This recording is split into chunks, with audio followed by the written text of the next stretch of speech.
What's going on, everybody? Welcome back to Sweat and Grime. It's your host, Brian, again. We got Rick in the house. We got Matt in the house. And on the phone tonight, we have our guest, the man from Instagram itself. We have SoldierofDirt 81. Albert, how are you this evening, sir? I'm doing outstanding. How are y'all doing? Doing awesome. Glad to have you. Thanks for agreeing to be on the podcast with us. Oh, not a problem. You guys have, when you first told me about your podcast, I started listening to it at work, and I was just like, like one after the other, and I was just thinking to myself, man, these guys really hit it out of the park. I mean, I can honestly relate to each of you guys, and that really brings value to the whole podcast and, construction trades as a whole, I think. Heck yeah, man. That's great to hear. Yeah, we do appreciate that, because that is one of the things that we kind of feel helps us bring value, is the fact that it's not some guys that have never actually done the work talking to people that are in the trade. It's, all three of us are still active in the trades. We're still out there actually doing the building every day or the dirt work. So I'm just glad to hear that that's actually translating the way that we hoped it would. Right. How much did you pay him to say that? That's right. Yeah, I'll cut you a check later, Albert. No, that's fine. But I'm being completely honest and transparent with you guys. But also the fact that you're taking time to interview guys that are and no, I'm not discrediting the owners, operators, or owner operators of business and small business, but it seems that most of the guys out in the field don't get the fair shake, and I'm again just glad that y'all guys decided to, I guess, take a whim on me. Yeah, absolutely. So to give you guys a little bit of background, so this is SoldierofDirt 81. He has been you were on YouTube for a while. I know you've been on Instagram forever. You were actually one of the guys before I full-time started operating. I used to watch your YouTube videos, and that's actually how I learned to use. You did one video in particular that really sticks out to me, where you were taking your sight glass and doing slope work using your pocket rule. And yes. You remember making that one? Yes, I do. And I was actually checking out my analytics, and I really didn't get too much into it, but I did see that video is still performing the best out of all of them. That's awesome. But sadly, any kind of slope work in regards to using stakes and using an eye level and an engineer's ruler it's sadly being at least from my observation, even throughout social media and just the workforce in general, any kind of slope work or even any kind of stake work to that effect has, dare I say, all but vanished from this industry, and it seems that GPS is taking over. Yeah, I would agree with you 100%. It's one of those skills that not a lot of people continue to value, and they don't hold on to. And for the most part, you can get by in a world with GPS and total stations, but to have those skills in your repertoire, that's one of the things.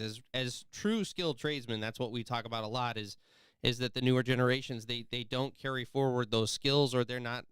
I'll put some of the onus on the trades themselves. We don't do a good job of teaching the next generation those skills too, as part of it. So well, we don't hold it accountable. We rely on the GPS versus the old school men used to get pissed if you'd pull out the laser and eye level just to check something. They'd be like, "You're checking me? Second guessing me? I feel it in my ass." Right. Yep. Yep. So I did want to mention. Oh, go ahead.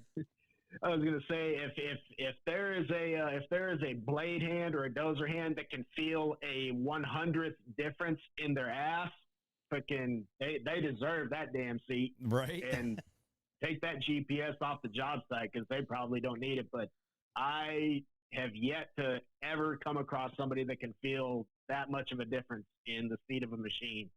It's to that extreme. Absolutely. I will say one of my proudest moments, I'll pat myself on the back here for a minute, because it was a fucking awesome day. I had to level a pad they were setting up a concrete batch plant when I was back working with Dan's, and they just started shipping me trucks with millings on them. And they were like, make a pad.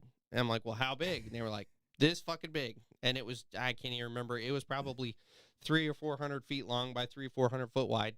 And the trucks are coming faster than I can keep up. I'm dozing as fast as I can to keep up with I think they had 4 mills. It was the year that they redid 96 up here. Mm.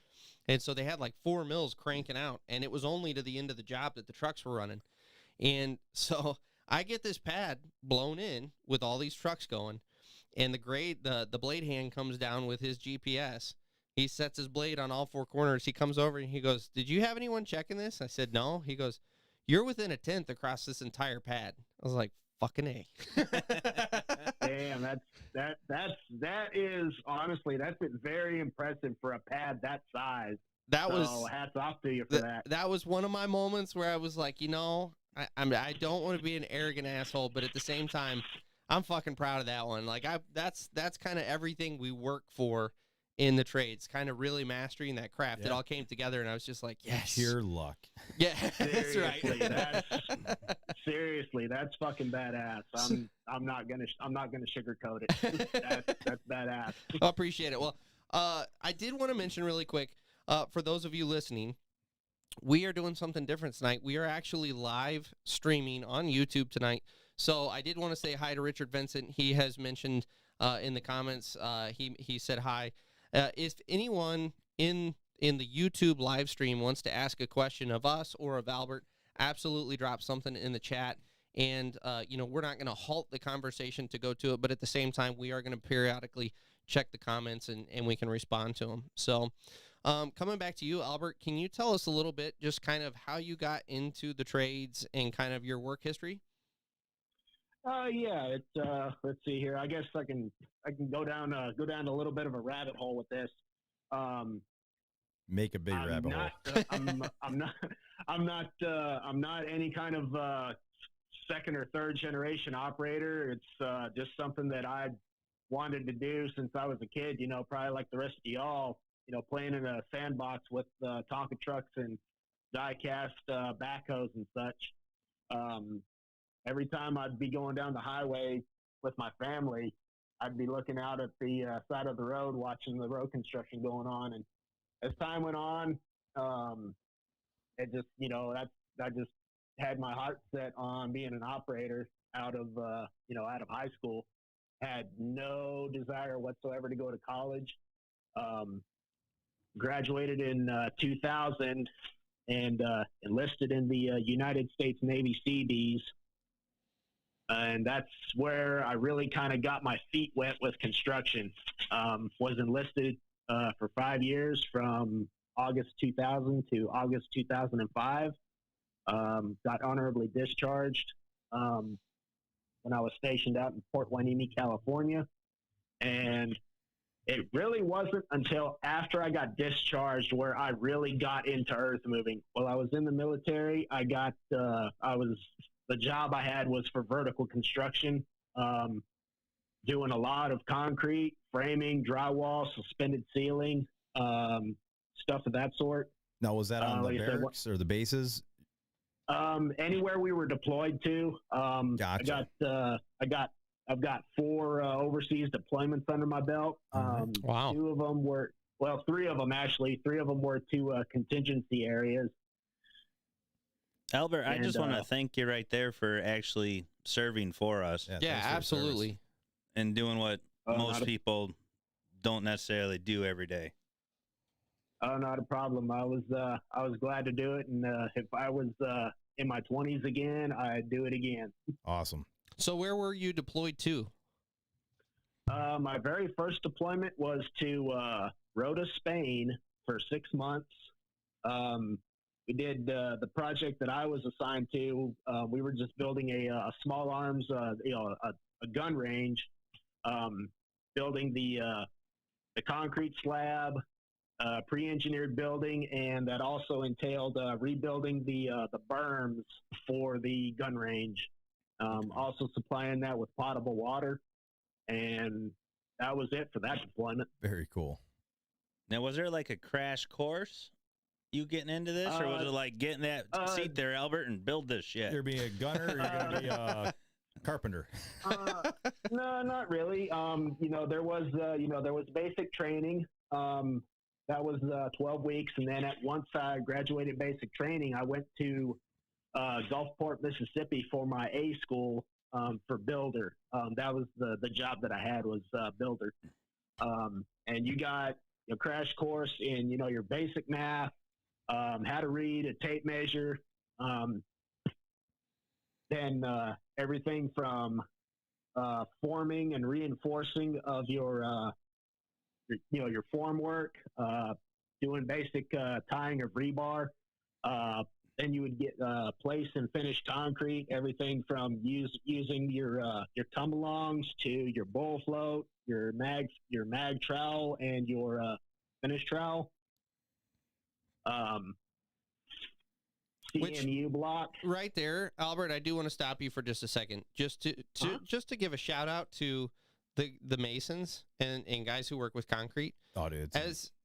Just as an ignorant guy, I had no fucking idea there were that many different trowels. Like, I thought there was a trowel and a float. It's just a one thing fit all service. Yeah, exactly. Yeah. Like, okay, you turn it sideways and then it's a bull trowel or whatever he just said.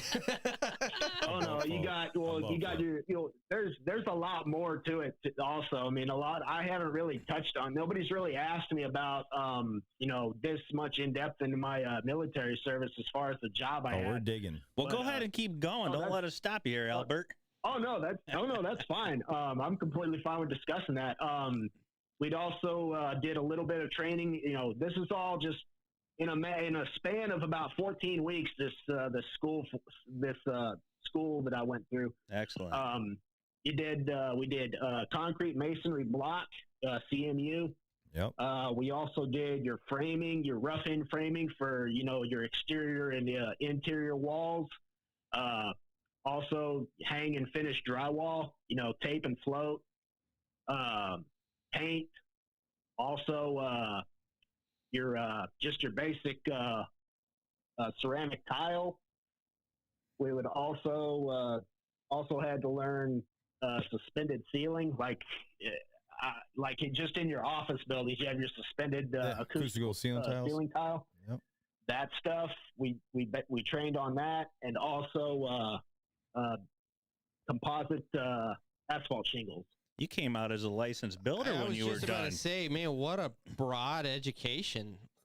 Yeah, that was to a degree, and it was just more or less. It's just getting your feet wet with it. Yeah, it was just getting you familiar with what you were possibly going to be tasked with once you got to your permanent duty station. Yep. But the one thing that they emphasized to us as builders, they said the one thing you're probably going to be doing a lot more than anything else is place and finish concrete or concrete masonry block. And it seemed that I fell into the category where most of the jobs that I got tasked with or assigned to were all form up, place, and finish concrete. Excellent. Now, we kind of talk about people jumping into the trades and going to a trade school and then also going out and just getting a job at a construction industry to get their feet wet. Would you say joining basically the Corps was a phenomenal alternative? And if somebody was on the fence about getting into the trades and didn't know where they wanted to go necessarily, if it's the trades or not, joining the Marine Corps or something like that? Yeah, well, for joining the military, if you did your homework and if the recruiter is upfront and honest about what jobs they have available, yep, that is definitely a shoe in. Now, if you ended up getting into something different once you got out of the military, it would at least show that you have the discipline and the the self-starting, initiatives. Oh, it's a great resume builder. That would look good on your resume and would probably get you in a little bit more than the next candidate who didn't have that on their resume.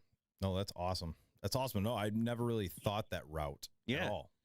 I think it honestly gets a little bit overlooked, and people just kind of just dive into something without even knowing. Yeah. So I think it's a phenomenal opportunity for somebody to really get in and get so diverse and have the experience and come out knowing so much more and got paid in training versus paying and training. And another thing that I've been talking about a lot on my YouTube channel recently, I get the question all the time from kids is, was military experience really good to have? Yes, contractors. Oh, it definitely is. Contractors love military guys because you've clearly got thick skin. You're clearly fine working out in the elements. You're clearly fine working long hours and busting your ass. Like, you check all of the boxes. Well, you could take order too. Structural criticism. Absolutely, you can absolutely. You're the guy that's done being told what that's true. And he's trying to kick your ass. But you know, I will say that, you know, you generally are pretty regimented and you've got your shit together, and contractors love ex-military. It is almost a shoo-in if you're ex-military and you've got any operator experience. Most definitely. Yes. And two, also a little bit, I didn't get the experience that I had hoped for as far as operating equipment goes, but I was able to kind of dabble in it a little bit. And, you know, and a lot of when I was in the military, that played a major role when they couldn't get people that were actual, you know, job description specific equipment operators to a certain you know, forward operating base, or if there were any more machines and they had bodies, I jumped right into it. Like, throw me on a backhoe. I don't know how to operate it, but I'm very proficient at learning, and I am completely comfortable with studying a book after hours to see how something works. Did you get that learning curve when you were fucking up and the instructor, the supervisor, come over and just started screaming at you because you just weren't performing what you were doing? What? To a degree. Yeah, to a degree. I'll tell you what really threw me for a curve is in the military. I was very familiar with the backhoe style control pattern, where your left hand would control your boom and swing, and your right hand would control your stick and your bucket. Once I got outside of the military, I got thrown into the excavator control pattern, and that was talk about a learning curve and getting your ass chewed out. Oh, you understand what you're doing, you're thinking what you're doing, but you just can't. You're physically doing it. You're doing 360s. I'll let you finish your story, Albert. But I got a story as well about that. Go ahead. But yeah, it was all muscle memory, and it was retraining myself with that muscle memory. But one thing that really helped out that a foreman told me, this is really going to be really good practice for you, is they put me on a backhoe with a compaction wheel. And that's all I did was go around and backfill trench and in 12-inch lifts and run that compaction wheel all day. That's the way to do it. Fastest way. That was literally the fastest way that I retrained myself to go from backhoe pattern to that excavator pattern. And that was without hitting anything and without damaging anything, because it was all straight ditch. Yeah, that's so very, very similar story to what I had. When I hired in at Dan's, I had come from the residential side, and my employer ran all backhoe controls. And, you know, I was a decent operator. So, you know, I finally get an opportunity to get in the seat of a hoe at Dan's. And the foreman looks over at me and goes, "You know how to run a hoe?" "Oh, yeah, absolutely." "What do you need me to do?" Cost? Yeah, that's right. And I said, "Yeah, absolutely." He's like, "Okay, go over there." And I can't remember what I was supposed to be doing. And I got in the machine, and you know how it is. The second you hit the controls, you're like, "Oh, fuck." This ain't right. So I spent about 5 minutes jerking that machine all over the place, looking like a total idiot. And the superintendent comes flying over. And I raised the bar. I got down. I was like, "I'm sorry." I said, "My hands are backwards. This is not for me." He goes, "Go get on the hoe pack." I said, "Okay." And so I spent a whole day on the hoe pack retraining my hands. And eventually I got it, but it is a complete day of misery trying to retrain your brain. It seriously is. And it literally took me probably about a good solid month to really fully be comfortable with what I was doing before I really started adding speed to my motions. And yes, that's the one thing I can definitely emphasize for anybody that is experiencing that, or that has to go through that, is always be sure of yourself before you add speed to anything. yes. When you're trying to retrain the functions that you're used to doing for the other. Yes. And somebody in the comments just brought up a great point. It's even more frustrating trying to retrain your brain than it is learning fresh, because when you learn fresh, you realize, I don't know what I'm doing. You're learning the controls. But when you're retraining your brain, you fully know what you're capable of. You're just not able to do it. Well, thankfully now we got the switch. That's true. In the newer equipment, the flip flop. Yes. So that's a lifesaver.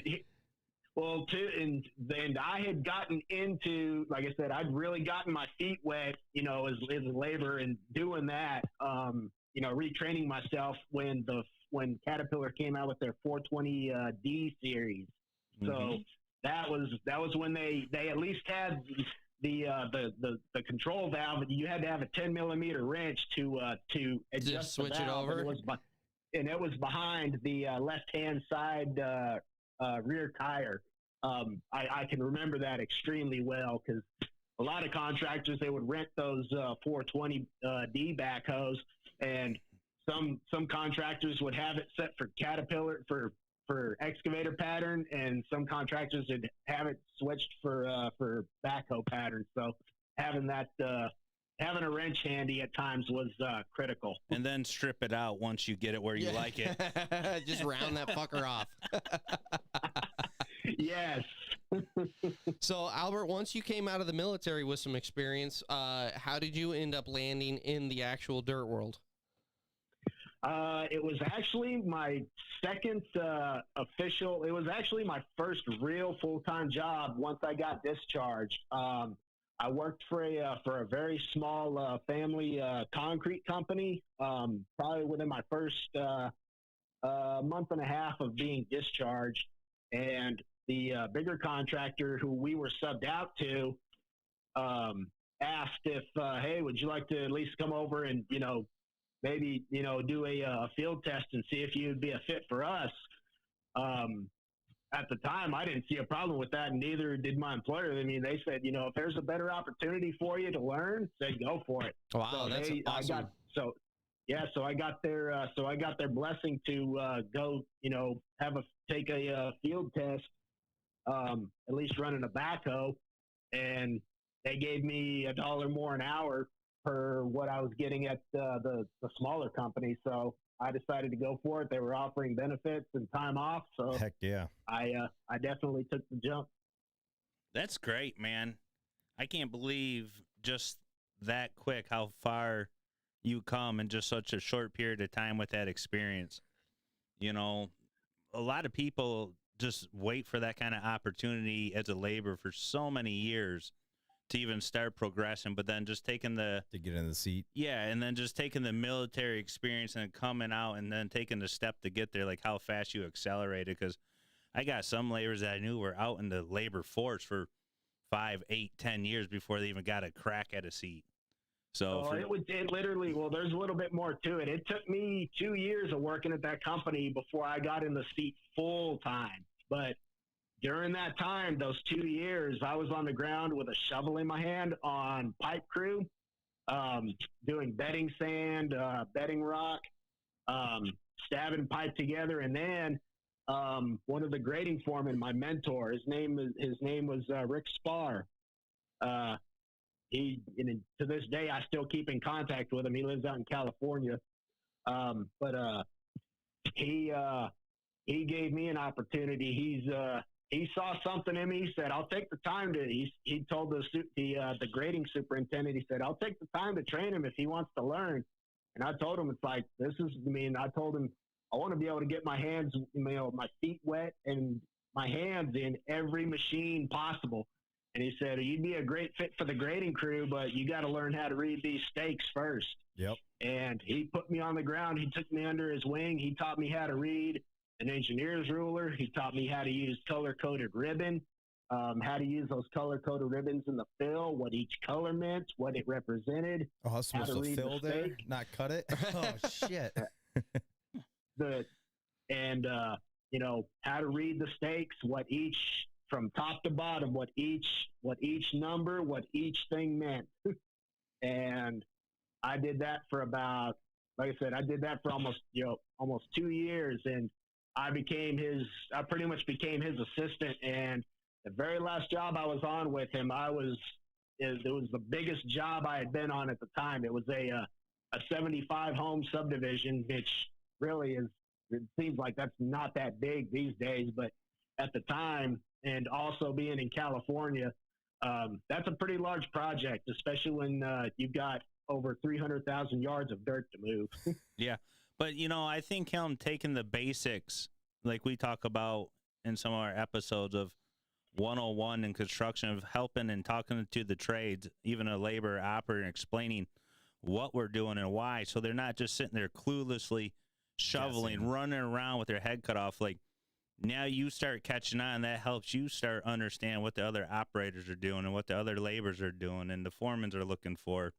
I mean, that right there, I'm sure when you get a new guy out in the field, you probably stop and actually explain to him now and help him understand, like, what we're building and why. You take the correct steps. Yes. Passing on the torch. Yes. The knowledge. That's exactly what I try and do, is I try to pass that on to, mostly a couple of junior guys. I mean, it seems like most, to this day and time, I'm mostly working by myself unless I'm backfilling with multiple rock saws. But most of the time I'm working by myself. But anytime that I am paired with somebody that's a lot junior or just getting into the business, I'll at least tell them, all right, this is what we're doing. This, if we're clearing, here's the stakes that we got to look for. This is our clearing limit. We go from there. That's awesome. And that's usually, I just tell them, as long as you don't break any glass and you're cautious with your surroundings, you'll be fine. You said a rock saw. Now, what is a rock saw? Well, head over to Diesel and Iron, and you'll see on a YouTube video. I want to hear the big long. I want to hear it through my ears. What's a rock saw? Go ahead and walk them through it. Because the only rock saw we got is like a cutoff wheel and a diamond blade. It's that on steroids. So the rock saws, they're quite a unique piece of equipment, and I wouldn't say they're just local to Texas. There's other places around the country I know that use them, but they are the make and models that I've got the most familiarity with is the Trendcore 1460 and the 1260. And the 1460 means it's got a 14-foot boom on it, 14-foot bar. Okay. 1260, 12-foot boom. But all those are for is to pre-cut all our utility trenches, whether it be storm, sanitary sewer, water, or even dry.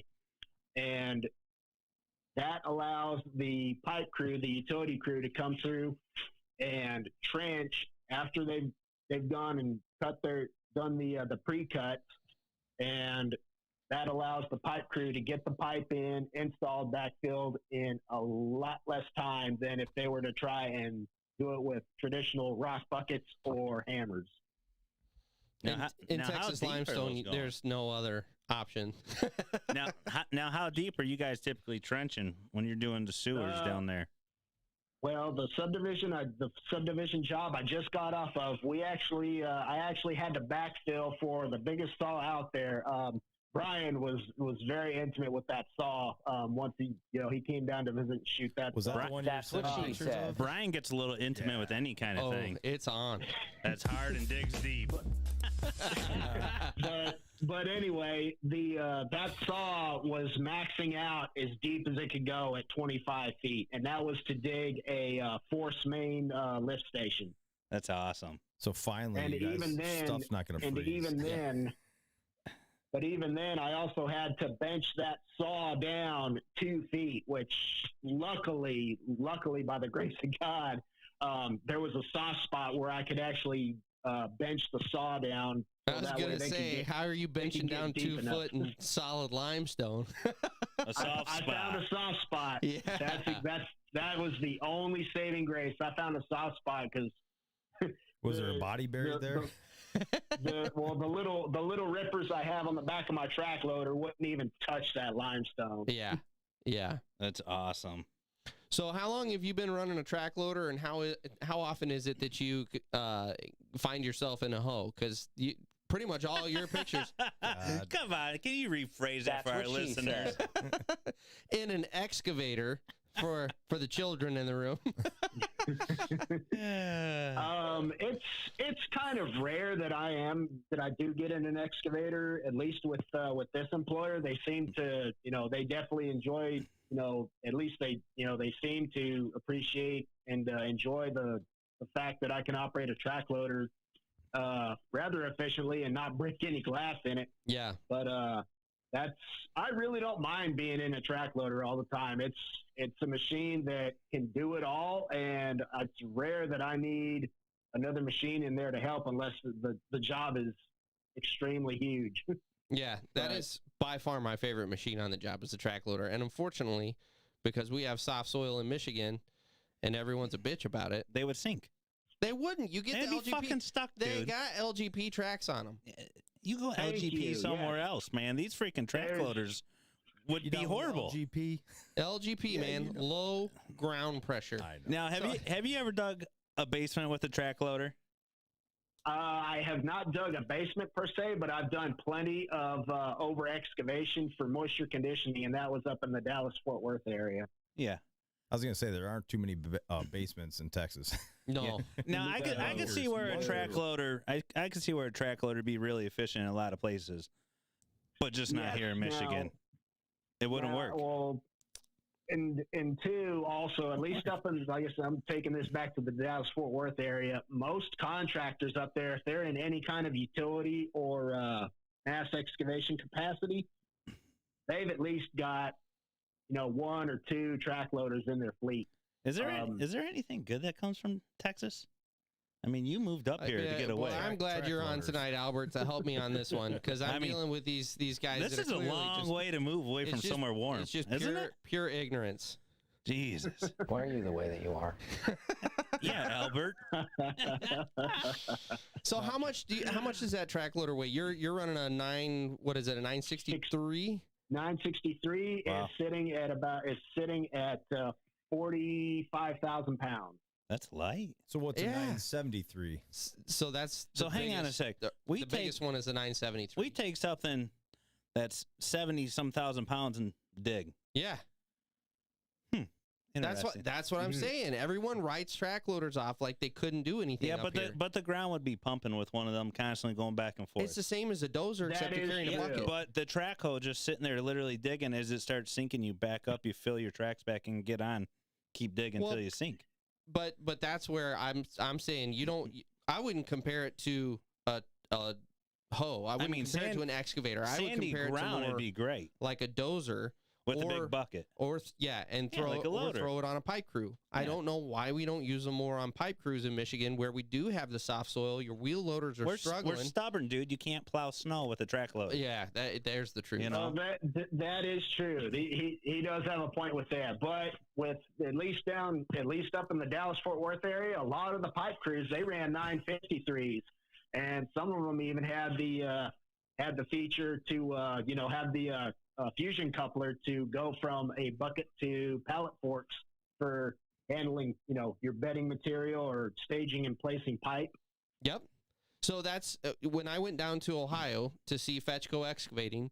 I had this theory in my head ever since I got into the business and actually started running a wheel loader.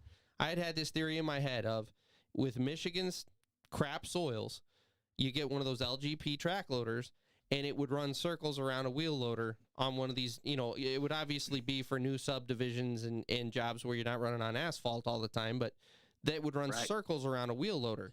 And absolutely. Nobody up here did it. And finally I got to go see Fetchco, and they've got 2 963s, and they are just all over that job site. They got a higher lift capacity than their wheel loader Dude, they got to have some serious breakout force. Oh, absolutely. They're tanks. They're absolute I'm just learning tanks. about them. Oh, yes. They're fucking awesome machines. I'm not a heavy dirt operator guy. It's like a bulldozer with a loader. Man, that's our building trades, man. Yeah. So I'm like in awe about this. I mean, thing. I've never seen one. Oh, they're awesome. They would be really efficient. I thought it was a dozer, here. but it's not. It's a dozer on steroids. That can it's a dozer with a huge push it. But you steer. I think you steer those things with your feet. The old ones you did. The old not ones? all of them. Yeah. Okay, the Not old all ones. of them. You can still get them with the V some of the newer pattern. ones. You can get depending on what the customer wants. Most dealers will accommodate you with either the joystick pattern or the V pattern.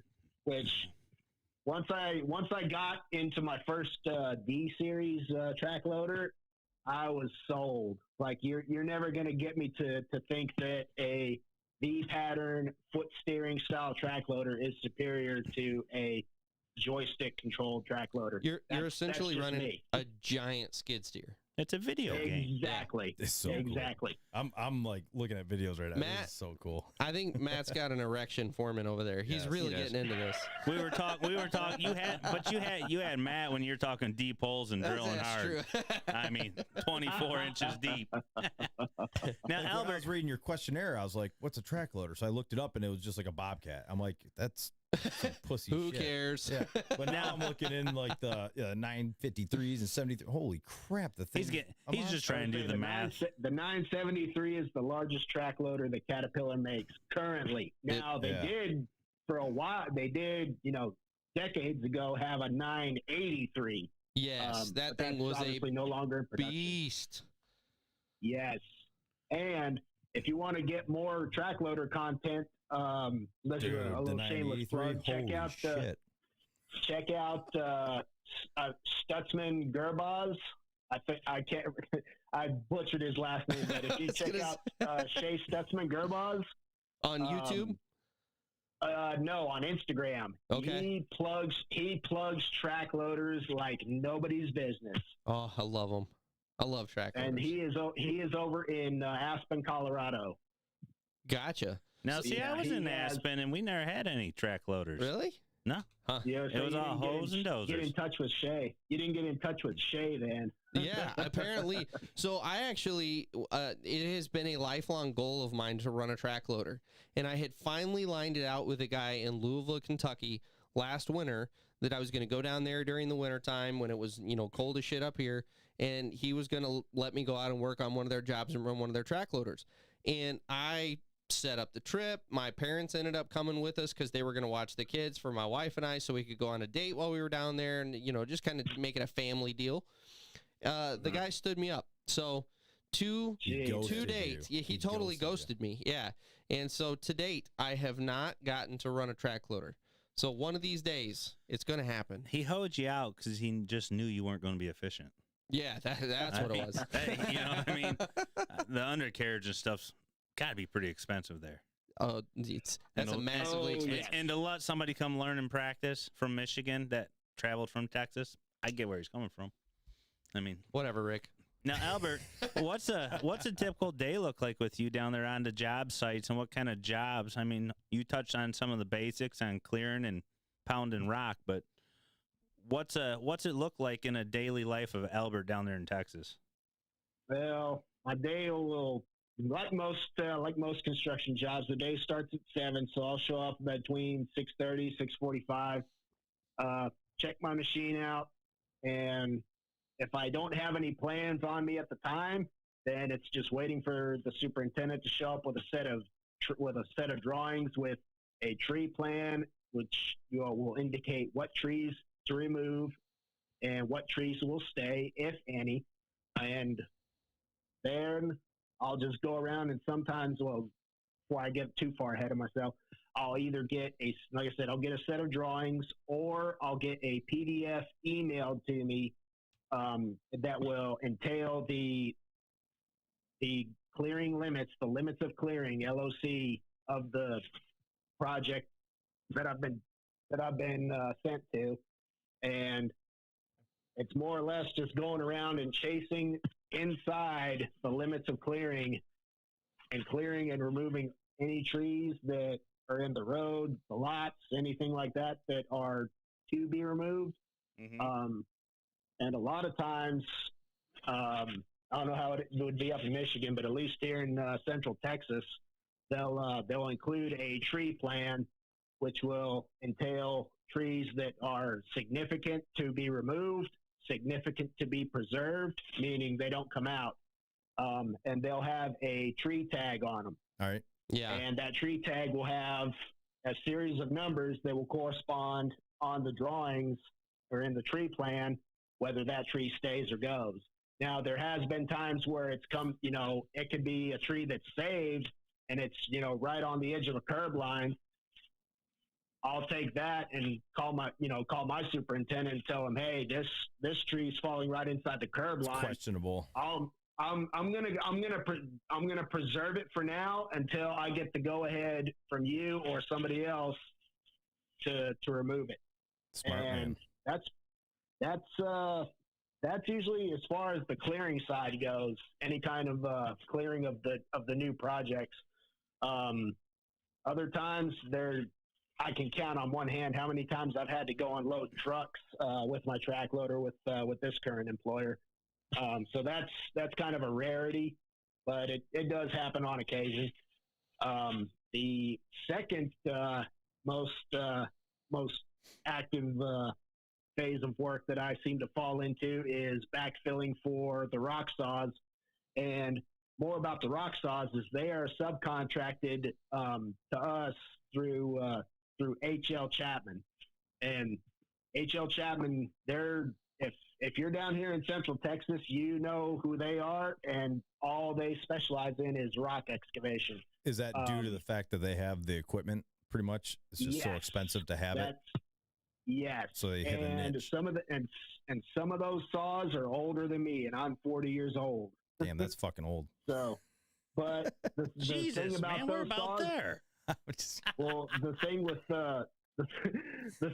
those saws is they are all equipped with a TopCon GPS system. Now, it's not specific grade control where they just get down to depth and they push an auto button. It doesn't have any kind of automatics on it. It's indicate only. So talking with one of the operators, I got inside his cab one day and was BSing with him on how that worked, and he said as long as they're roughly about 0.2 below their target grade, they're fine with it. And that's only just so that way they make sure that they have enough rock cut out for their bedding material and the pipe. I'm assuming you guys call Mistig before you use one of those bad boys. Yeah. That machine doesn't care. Yeah, right? What? The city of Dallas doesn't have a sewer main anymore? Yeah, not a big deal. Didn't even feel it. Yeah. That's shitty.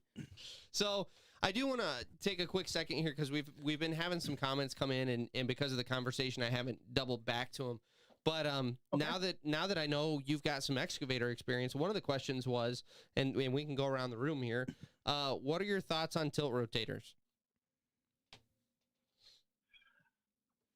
My thoughts on tilt rotators, me personally, I think for a smaller contractor, I think they are a absolute perfect tool for a smaller contractor.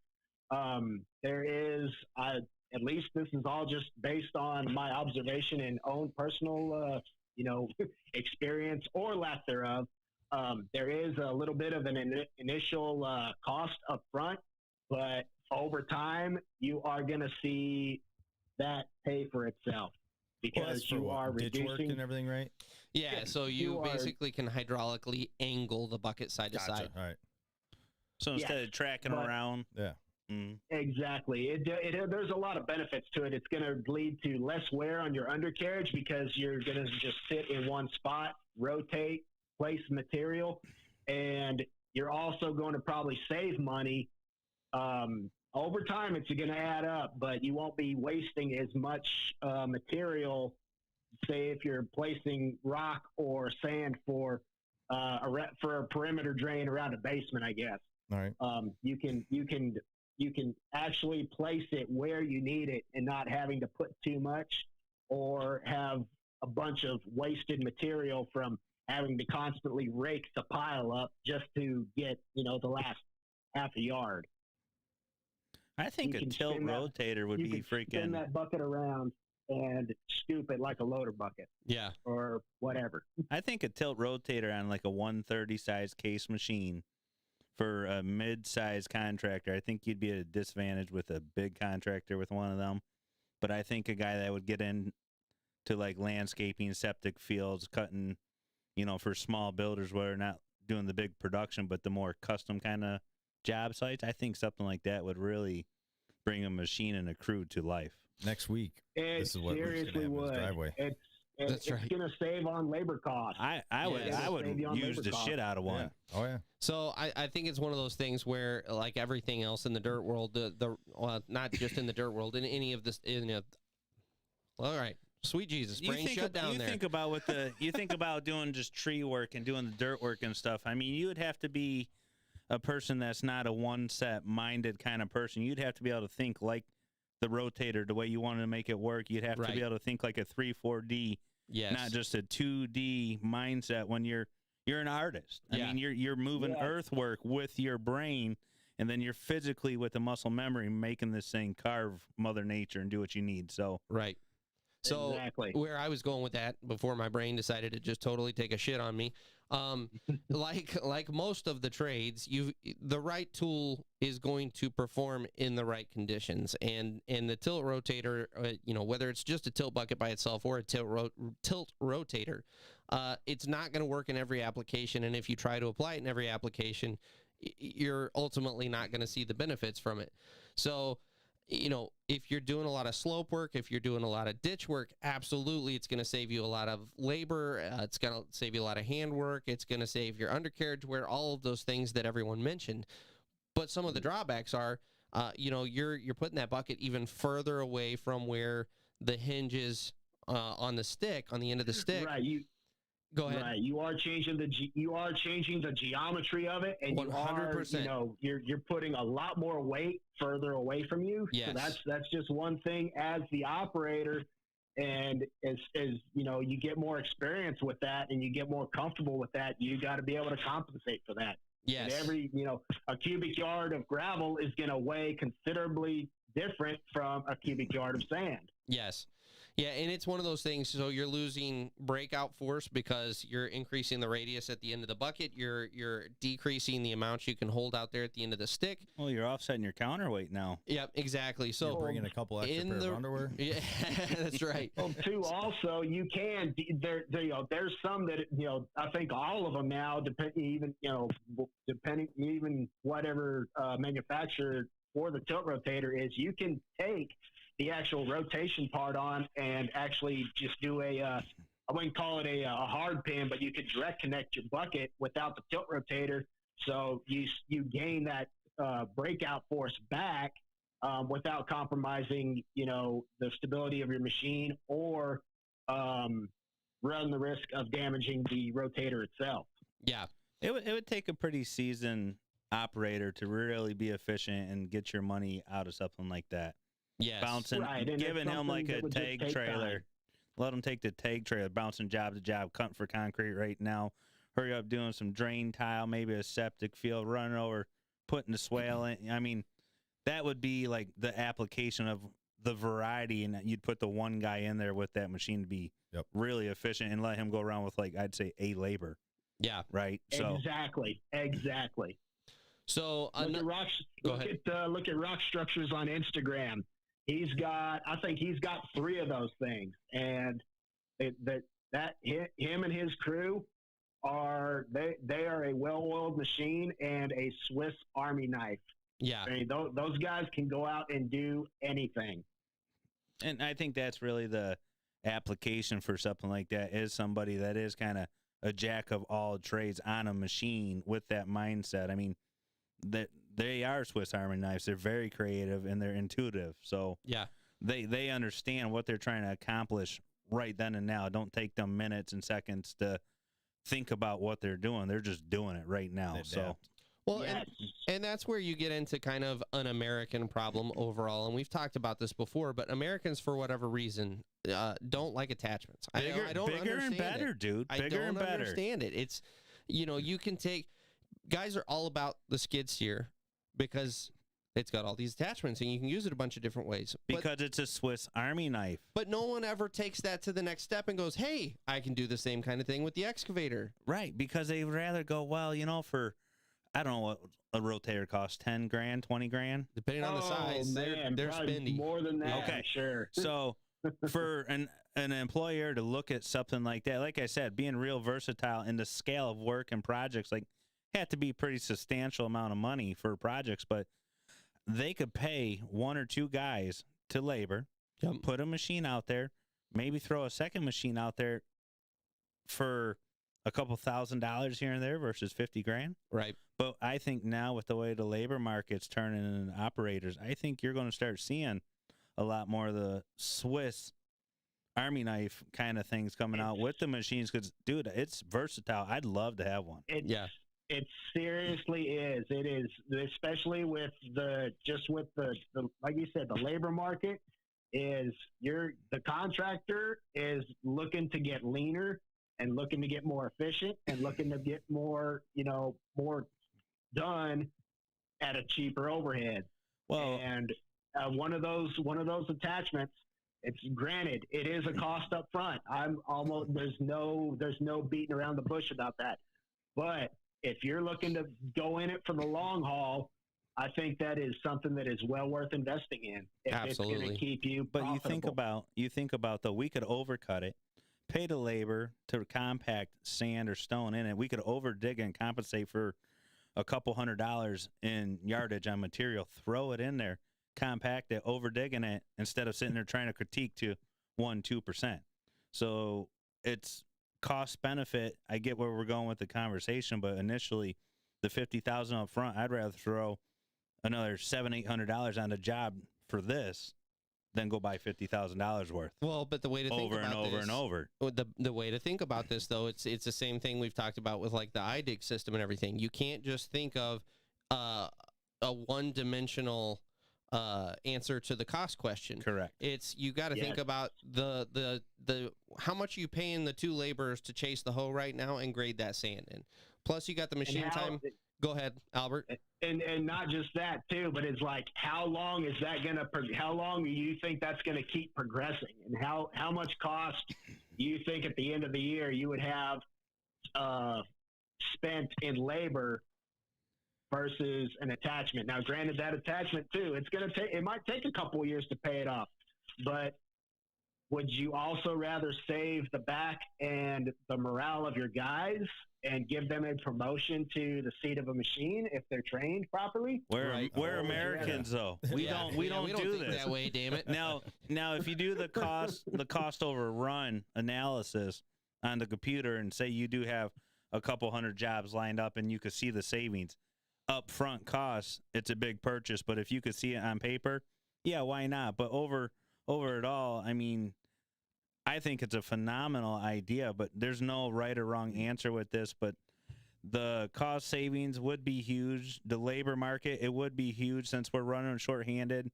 And then you're also kind of putting a skid steer / dozer twist, loader or spin with an excavator with a tilt rotator. I mean, I would love to have one. I think you could sell me on it. If you get me enough landscaping and retaining wall, excavating jobs, septic fields like that for a machine that size, I would hands down. So this is where you start getting into the very one-dimensional thought of how Americans view excavators. So if you take a look at like a Danish construction channel, some of the European guys, I know Ken White Construction just purchased a hoe with a tilt rotator with the little grapple on the back of it. Yep.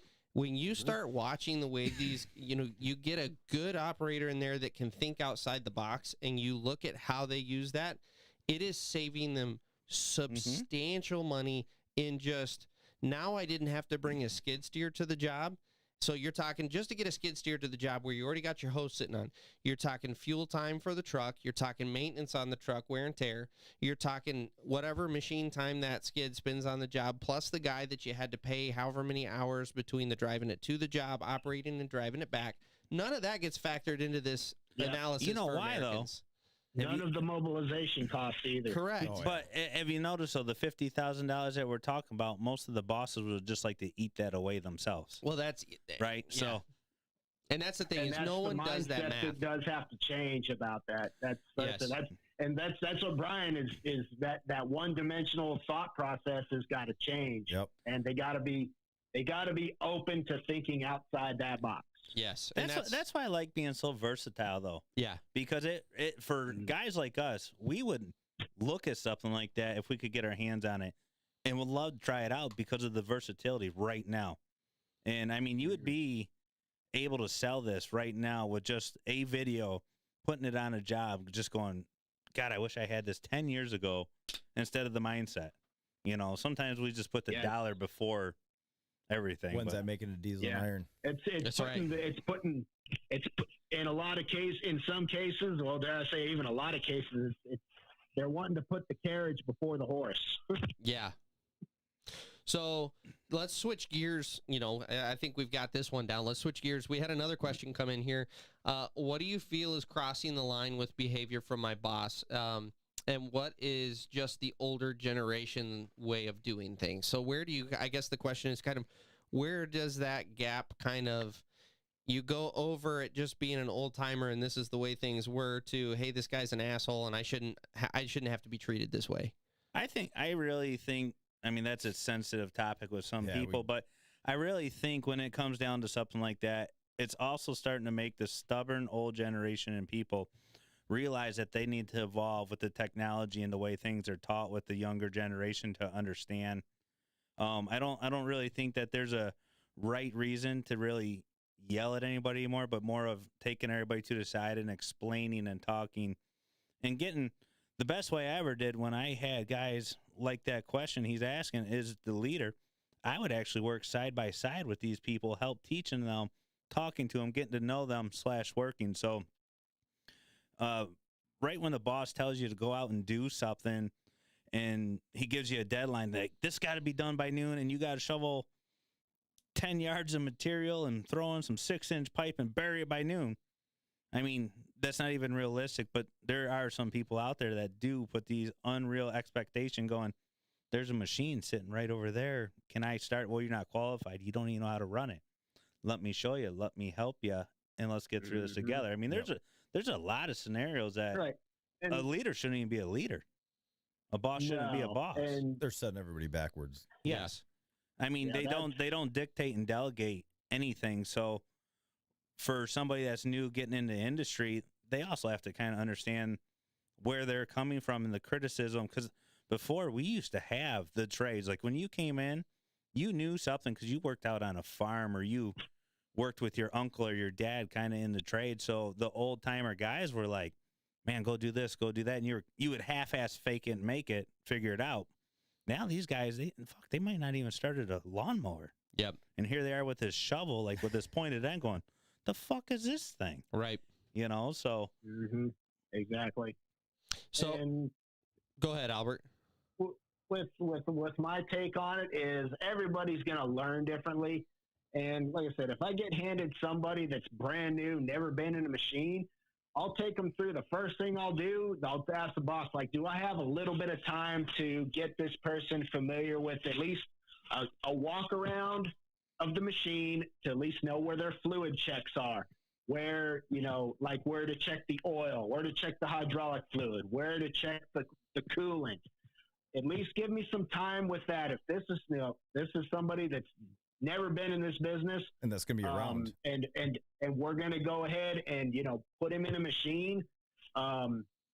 Here, at least give me some time with this individual, so that way I can tell him, okay, this is how this machine works. But before we get to that, here's where you got to check. This is what you have to check daily: your oil, your water, your hydraulic fluid, your transmission fluid. Check all that out. Explain that to them. Show them where everything is. And there's other stuff that they'll come up along the way. I would tell them, it's like, here's my phone number. If there's a code that gets thrown, call me, tell me what it is, or tell me what the symbol looks like, and I'll come over there and I'll explain it to you what that is.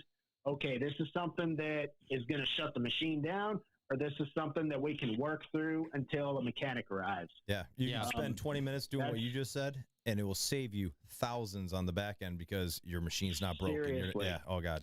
You know, for that question, though, I mean, that's like catch-22. Because you got to think of the frustration now of a foreman or a boss dealing in today's market with the guys that don't understand and grasp the concept of work and what we're doing with right now. So it's just that body showing up is amazing for him to even have a body there to work with, let alone he's short one or two guys. So is being an employee, being open-minded to change and understand that you might be bouncing from operating right now to labor and to running the water truck to, you know, helping the one material truck get unloaded and strapped down and gone to flagging. So I think we also, like we say, the one-dimensional mind, well, that's not my job. I mean, that's not a fair mindset to kind of come in. So when you look at some of these operators and these laborers and the bosses, we all think this is our job, but really at the end, we're in it all together to get something done. So, I mean, these guys now, they're trying to do more with technology, and it's so fast-paced with the equipment, the labor, and the skill set that's not necessarily there. I mean, we're talking a 10, 12, 15-year age gap right now on guys with experience to the guys that are coming in not really knowing a whole lot. You got to kind of also be able to look at from their shoes and the pressure that they're under. They have deadlines. Yeah. We got to be done now, and he might come out of a meeting kind of ticked off because we underperformed today and be a little aggravated and kind of project it on you, even though that was wrong. But the guy's under pressure. Yeah. You know, everyone has personal life problems too, and we're all here to get something done. Mm-hmm. So for the boss to kind of overstep boundaries, I mean, there's right and wrong. There's job site talk. There's not job site talk. Place for things. Right. But at the end there, I mean, this is your boss. He's getting paid for where he's at. You're getting paid where you're at. Hopefully you learn something from whether you get into his position and you're like, you know, I had this jackass to do it. Just treat it like everyone like shit. Don't be like him. Yeah. You know, so right and wrong.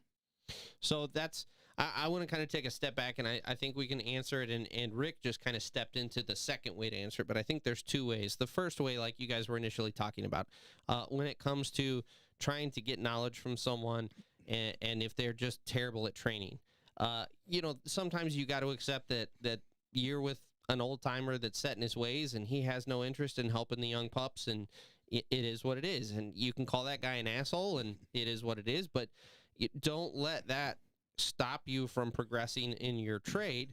You know, that's where I would say look above and beyond that person. Go find someone else that is willing to train you.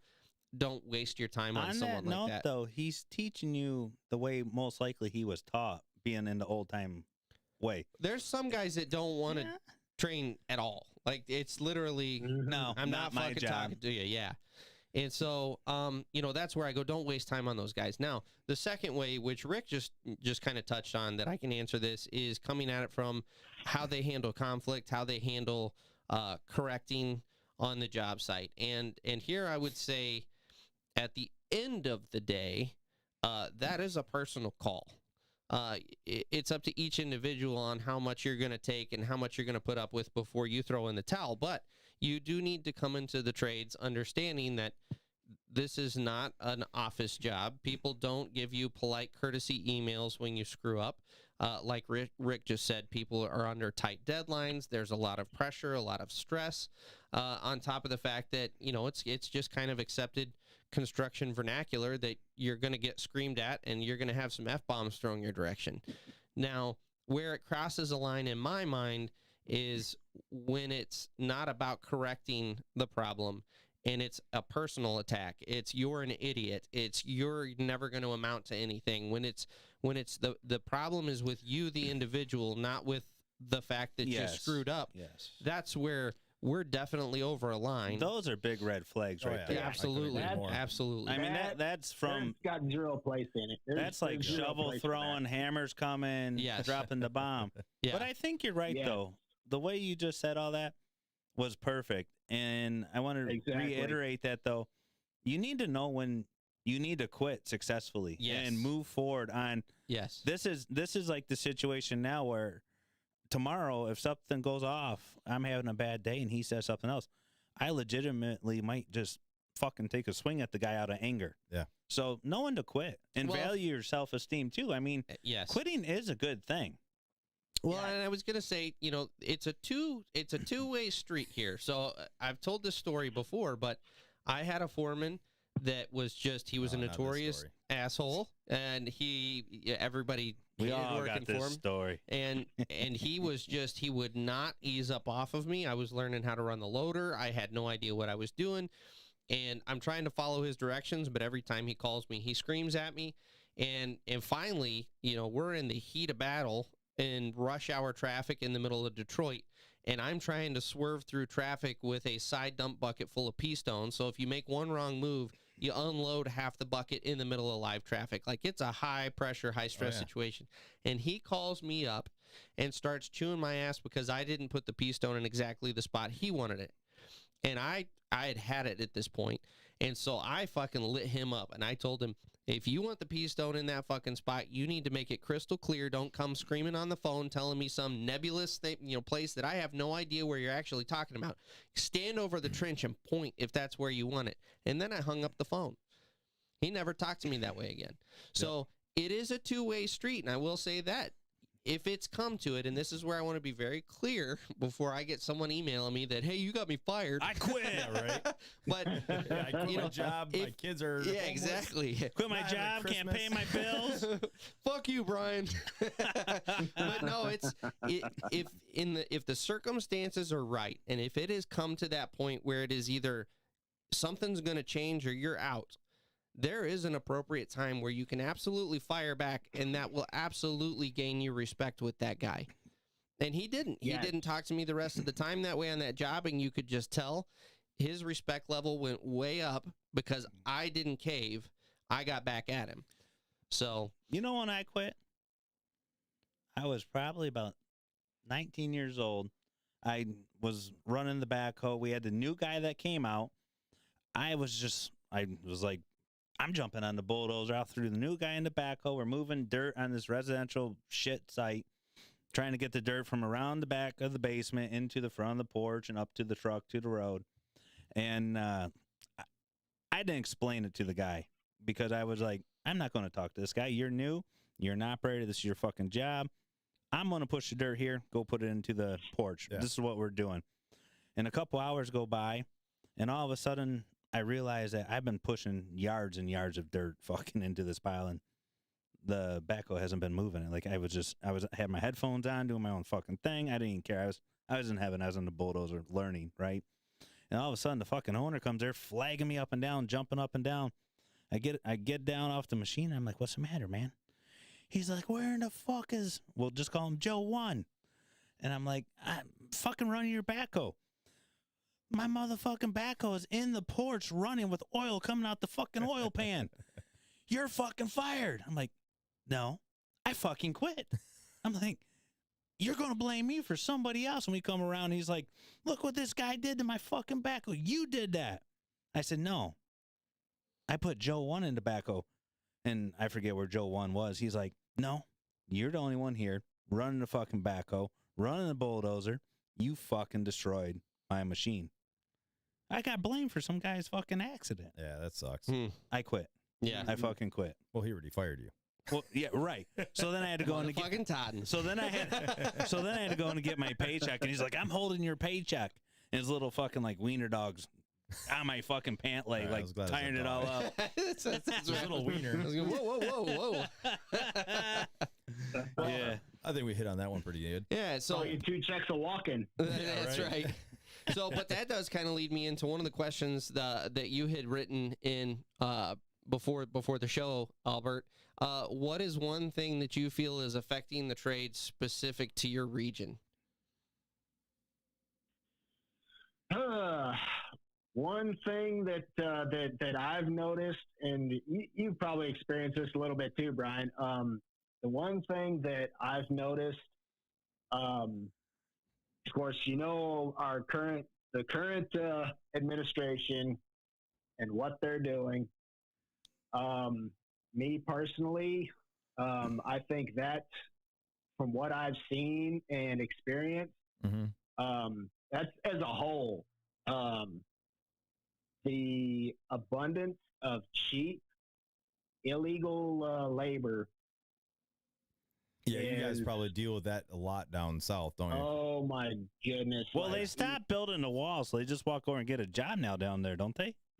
Exactly, and a lot, and this is all just based on my observation and what I've, like I said, my observation and my experience. Just setting eyes on some contractors, they will just find anybody that's got a fake social security number. They've got kinfolk, or they're kin to somebody in a let's just use a concrete company for an example. Yep. And they'll hire their whole family and pay them cash, and probably pay them $12 an hour. And other contractors, other places of employment in this industry will see, they see and know what those guys will work for, because a lot of them, they just go to Walmart or somewhere, and get a MoneyGram and send that money back south across the border to pay their family or pay off a drug cartel. Yeah. Yeah, that's interesting. It's really, really sad that,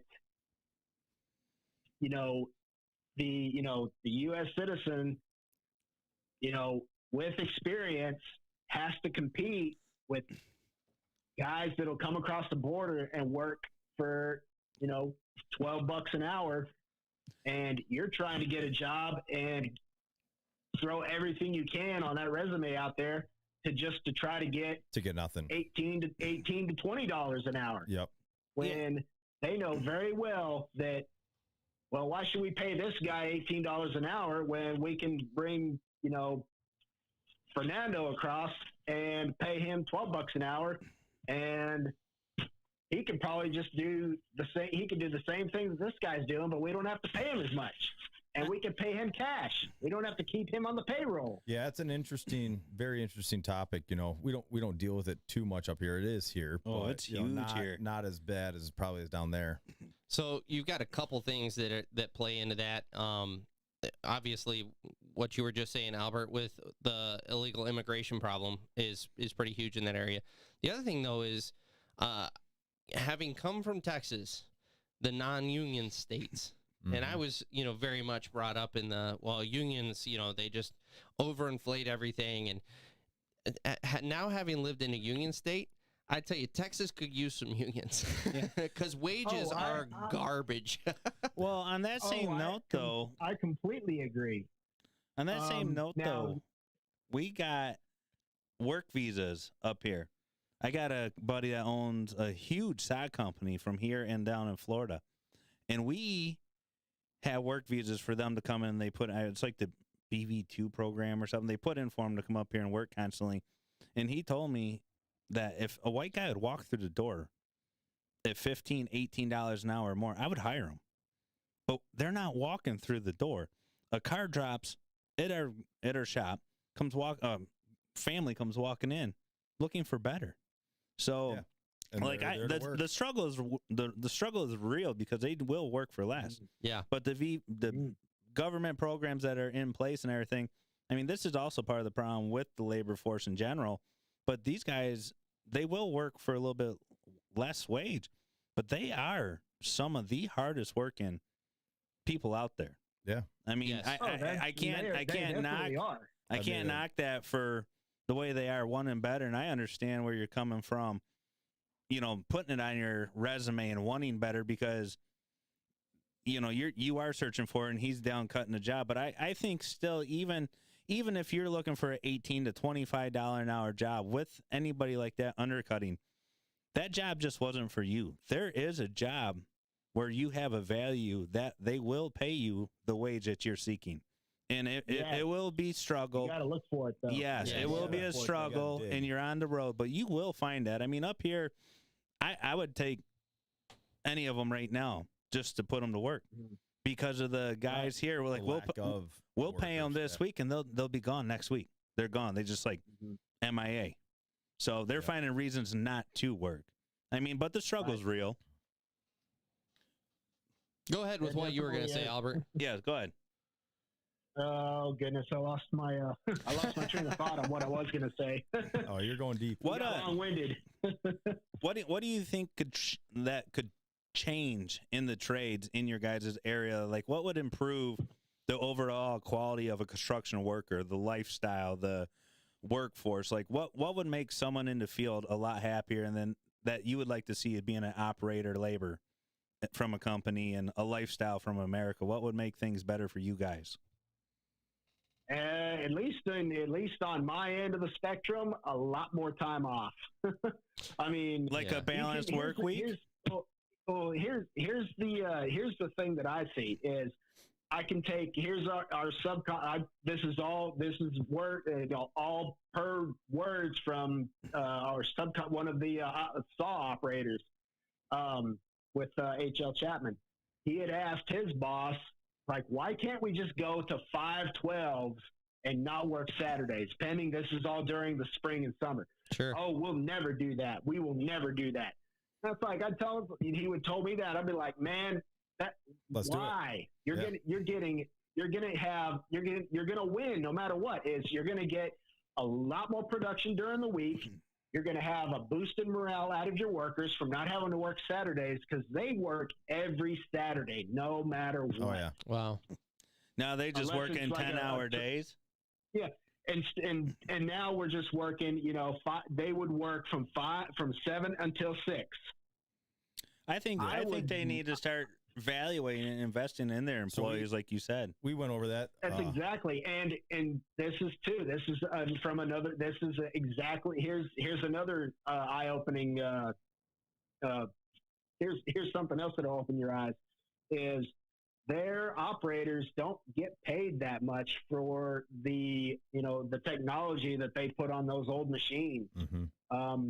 One of their operators, with probably, I'm going to just say, I think he had about 3 years experience. He's only getting $17.60 an hour. That's Texas wages right there. And It's he's just, on the it's road garbage. the whole time. Yeah. That is exactly. And I tell him, he told me, because he was even trying to tell me, it's like, man, you can come over here to Chapman and run one of these saws. I'm like, well, and he started saying, they'll have a truck allowance and things of that sort. But I'm happy where I'm at. I've got I've got a new machine. I've got an enclosed cab. I can't complain. That's awesome. But yeah, they were trying to solicit me to go work for them, but I couldn't do it. Oh, Even our when they told industry me is- all the We're professional at trying to solicit. Dude, we will drop business cards off and be like, I will hire you tomorrow, $2 over what you're making. Yeah. And if you're dumb enough just to jump without digging into what you're signing the dotted line for, yeah. Exactly, because you got to look at the bigger picture. It's like, well, yeah, you say you're going to offer me $2 an hour more, but where's your benefits package? Where's your health insurance? Now, 'Cause Albert, right now, my health insurance, this is probably going to, y'all's jaw is probably going to drop, is I pay $150 a pay week for health insurance. that's really Wow. not that bad. No. That's amazing. Yeah. Man, I'm just glad you got health insurance, man. These but companies man, up it just here will seems make like you for me. they'll make you work without it. So we've got that, or you're going to pay your own, and it's going to cost you about $1,200 a month. I don't really think Oh $1 man, an hour at the end of the day. Yeah, for just you singly, you'd be anywhere from the range of $800 to $1,200 right now. Yeah. I would have to say. So 150, I would take it. Take it and run, Albert. I would take it for my wife and I really would. Now, Jeez, Albert, wow. yeah. Now I think your jaw just dropped. If you want to pick it, pick it back up so we can keep talking. It's on the ground. I just did. Now, where do you see your career progressing? I know you're at the company now and you're doing the rock saw. Are you looking for further advancement within that company, or are you going to have to take another step, or are you just going to stay content with where you're at? Like, what's your hopes and dreams and aspirations of where you want to go with your career? I really do enjoy being in the seat. I really do. But honestly, I constantly battle with this in my own head. Is I could probably ask and maybe, take a stab at becoming a superintendent. But I think I would be putting my health at major risk. Mainly just because my blood pressure is definitely not the greatest right now. And having to be put in maybe a high stress environment, or having to deal with phones blowing up all the time, it's never being able to shut it off. Welcome to my world of 12 years. I was a superintendent before COVID. I don't know if I would be ready for that. It's a big leap. It's a big leap, and it's yeah, but you know what? At least he's starting to see the value, because everybody races right to the top. Oh no, that just because you're the boss isn't. It was better being the operator. Yeah, I mean, at least there's so many days that I wish I'd look at my laborers and be like, "Can I just take your push broom now? And just do that all day?" Now, what would you want to see, Albert, if you were going to be? Let's say you did take the step. Just being humble and being in the seat right now, not projecting yourself, but what would you want to see in a foreman that was the leader and the boss? And now let's just say that was you. What would you see that you would reflect into the world of construction as the guys coming up? Like, what would you want to see, and what would you reflect? As in the next generation in operators, or I'm just trying to get to your question. If you took the step, let's say Albert took the step as being the foreman, not saying you're going to take it, but if you did take it, what would hopefully you would reflect onto the new guys coming in, and how would you want them to kind of look at you from the perspective of you being the operator today? I would just at least hope that they are able to perform the jobs that I can do, but I'm also not going to task somebody with a job that I wouldn't be fully capable of performing myself. I like that. If somebody is struggling with something, I'll get in there and work side by side with them. Yep. If it's having to help shovel, run with a blade crew and shovel and broom base off of a curb, I'm going to be right in there with them, either with a shovel or a broom, getting that curb done, because a lot of your blade crew is, they want to get stuff done quick. They're putting down blue tops. They're asking, when can you have this done by, so we can bring the primer truck out here and get ready to pave? The faster you get that done, hopefully your upper management will see that and be like, hey, these guys busted ass. Yeah. Hey, that reflects good on your leadership. Leadership reflects, from your crew. I think you'd be a great foreman, Albert. Yeah. So. Well, now your eyes might bleed like a Gila monster, but every box that I have written on my lap. Yeah, I think you checked the boxes. So if you're ever ready for that step, man, don't hesitate. I think you'd be phenomenal. Besides the blood pressure medicine, work on that. Yeah, I'm going to be working on that come just get your emailing the holiday skills break. up to par. Yeah, that's right. Yeah. That's another part that I do lack, as far as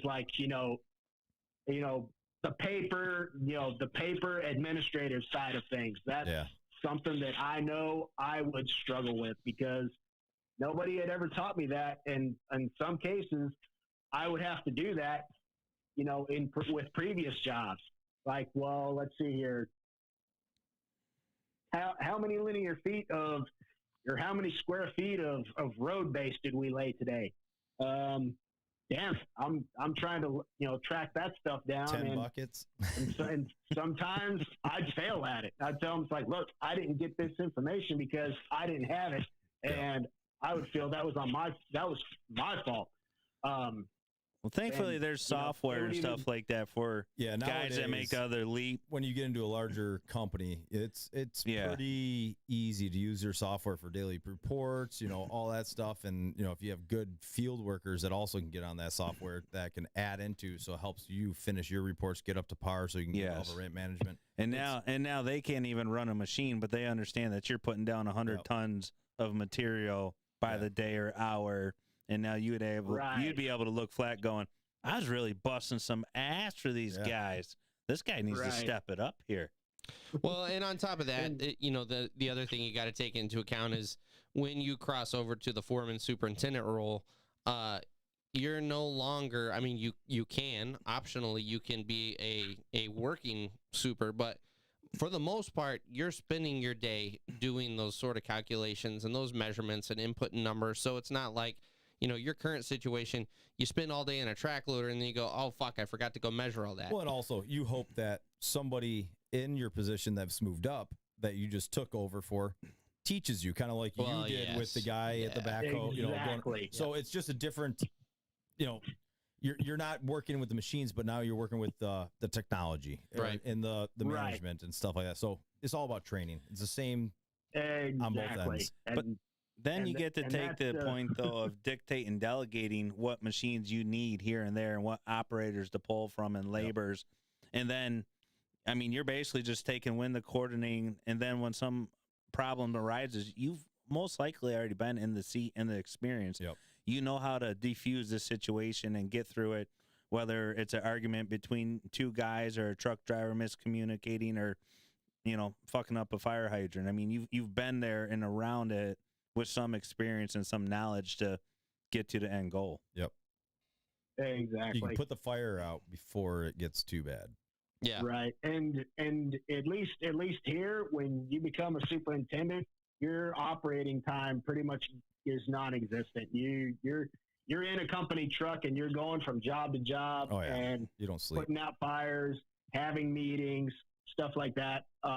And trying to, put out fires if, your employees are missing hours. Yep. Well, Albert, we're sitting at an hour and a half, man. Like you, legitimately, you I killed know. it, Yeah, man. you killed it. This was a great interview. Is there any kind of last words you want to add in or anything you want to plug? Not really anything that I want to plug.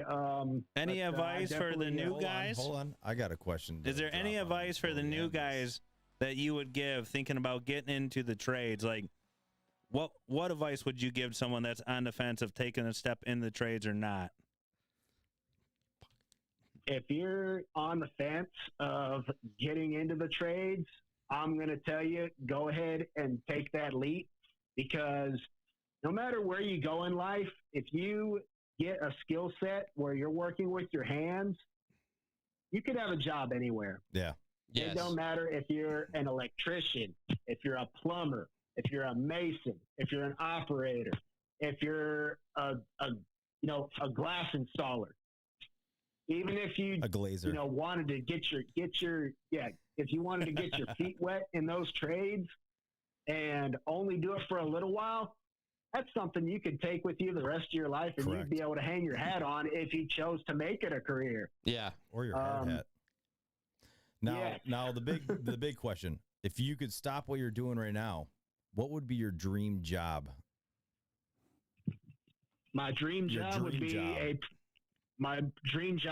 a pro fisherman. Awesome. I like that. Well, Albert, I want to thank you for your service and your time, and it was just a pleasure chatting with you. And if you would like to reach out and take some more people that would love to get on the show in the industry, please do, by all means. Oh, absolutely. I'll definitely. I've got a number of people I could plug into to reach out to you guys, and if they would be a candidate, I'll gladly tell them to reach out to y'all. Rock and roll, brother. Awesome. Well, thanks for being on the show. If you guys want to leave some comments, if you got any questions for us, head over to dieselandironproductions.com. Go to the podcast tab, and you can leave us a remark there. We'll catch you guys on the next episode of Sweat and Grime.